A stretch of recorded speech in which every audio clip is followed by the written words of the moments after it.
La lutte est si intense et la pression si forte qu'il semble quelquefois qu'on ne puisse pas en supporter davantage.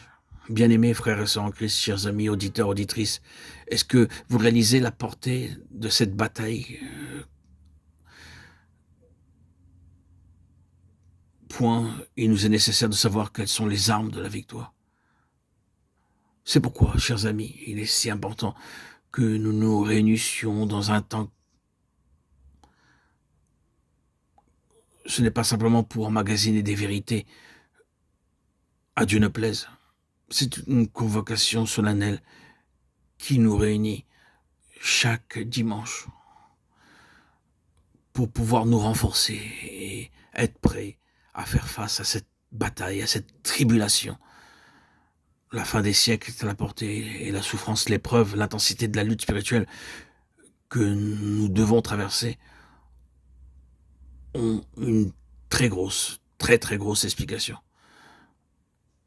Vous pouvez bien comprendre, chers frères et sœurs,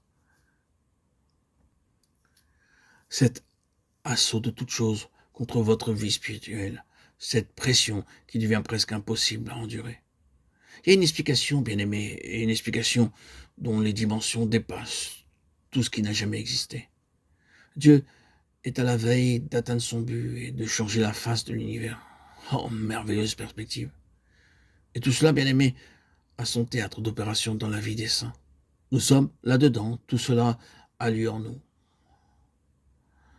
Peut-être pensons-nous quelquefois que la lutte serait beaucoup plus facile si nous voyions un dragon dressé devant nous, si cette image prenait corps et devenait une réalité, nous saurions à quoi nous en tenir et ce que nous avons à faire. Mais c'est cette tension spirituelle, ce fait d'être constamment aux prises avec quelque chose qui se présente non pas sous la forme pure et simple d'un antagonisme à ciel ouvert, d'un corps à corps avec l'ennemi, mais qui vient à nous le plus souvent dans ce que nous appelons les choses de tous les jours, les circonstances domestiques, les affaires. Oh oui, c'est là que la bataille fait rage. C'est par ce chemin-là qu'elle vient à nous. Mais encore une fois, nous voyons une explication merveilleuse. Et ce dont nous avons besoin, c'est de la grâce de Dieu. D'une mesure plus grande de la grâce de Dieu pour être puissamment fortifié dans notre être intime. Oh, pour tenir la doctrine ne suffit pas. L'enseignement ne nous mènera pas loin. La lumière, en tant que lumière seulement, n'est pas toujours l'équivalent de la puissance. Non, non. La puissance, frères et sœurs en Christ, chers amis, bien-aimés, c'est la capacité de tenir jusqu'au bout. Ce n'est pas la lumière qui nous tient debout. La lumière peut nous aider à voir notre chemin. Mais ce qu'il nous faut, bien aimer, chers amis, c'est avec la lumière une force qui vient d'en haut. Dans un temps comme celui-ci, il ne faut pas nous tenir rien moins que la puissante intervention de Dieu dans notre homme intérieur.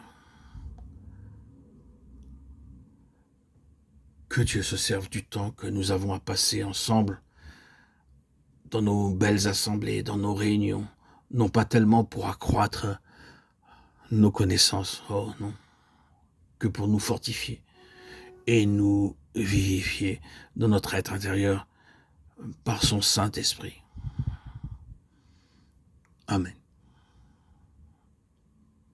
Alléluia.